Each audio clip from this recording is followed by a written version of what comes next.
राजस्थान के इतिहास में मीराबाई की कहानी सबसे अलग है। यह कहानी तलवारों की नहीं, बल्कि एक अटूट विश्वास की है। मीरा का जन्म राजस्थान के कुद्दकी गांव में हुआ था। मीरा के पिता रतन सिंह भगवान के भक्त थे, इसलिए उनके महल में साधु संतों का आना जाना लगा रहता था। एक दिन महल में एक साधु आए। उनके पास कृष्ण की एक बहुत सुंदर मूर्ति थी। नन्ही मीरा उस मूर्ति को देखकर इतनी मोहित हो गई कि उन्होंने साधु से वो मूर्ति मांग ली। साधु ने पहले मना कर दिया, लेकिन मीरा की जिद और प्रेम देखकर उन्हें वो मूर्ति देनी पड़ी। वही मूर्ति आगे चलकर मीरा का पूरा संसार बन गई। इसके कुछ समय बाद महल के बाहर से एक बारात गुजरी। मीरा ने अपनी माँ से पूछा कि उनका दूल्हा कौन होगा। माँ ने मजाक में उसी मूर्ति की तरफ इशारा कर दिया और कहा, यही तुम्हारे गिरधर गोपाल तुम्हारे दूल्हे हैं। मीरा ने उस बात को सच मान लिया और बचपन से ही कृष्ण को अपना पति मान बैठी। मेरे तो गिरधर गोपाल, दूसरो ना कोई। जाके सिर मोर मुकुट मेरो पति सोए, तात मात भ्रात बंधु आपनो न कोई। शादी दई कुल की कहानी कहा करी है कोई। वक्त बीतने के साथ मीरा की शादी चित्तौड़ के राजकुमार भोजराज से कर दी गई। महल में सुख सुविधाओं की कोई कमी नहीं थी, लेकिन मीरा का मन वहां नहीं लगा।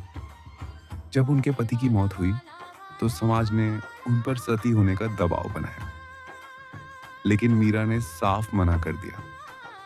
उन्होंने कहा कि उनके असली पति तो भगवान कृष्ण हैं, जो अमर हैं।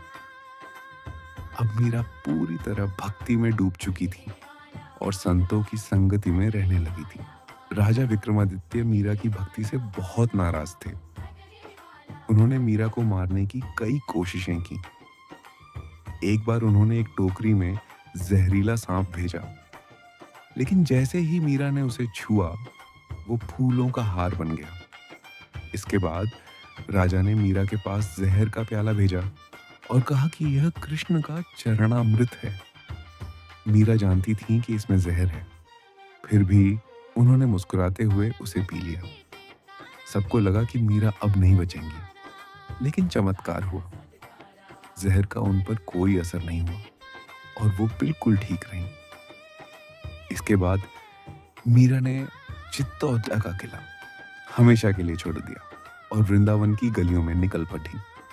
राणा जी ने विष दियो, मानो अमृत पियो। मीरा भई मगन, सांवरे के रंग में सांप पिटारी राणा भेजी। मीरा गले लगायो, जहर प्याला राणा भेजा। मीरा अमृत कर पायो। अपने जीवन के आखिरी समय में मीरा द्वारका पहुंच गई। वो द्वारकाधीश के मंदिर में गई और भगवान से खुद को स्वीकार करने की प्रार्थना की। वहां मौजूद लोगों ने देखा कि मंदिर में एक तेज रोशनी फैली। जब मंदिर के दरवाजे खुले तो वहां मीरा नहीं थी। वो मूर्ति के अंदर समा चुकी थी। सिर्फ उनकी ओढ़नी मूर्ति पर लिपटी रह गई थी। मीरा ने दिखा दिया कि सच्ची भक्ति के आगे मौत और राजा दोनों हार जाते हैं। पायो जी मैंने राम रत्न धन पायो, वस्तु अमोलक दी मेरे सतगुरु, कृपा करी अपनायो। मीरा के प्रभु गिरधर नागर हर खी जस गायो। सदियों दे गए, मेरे को दिल बन गए, लेकिन वो धुन आज भी जिंदा है।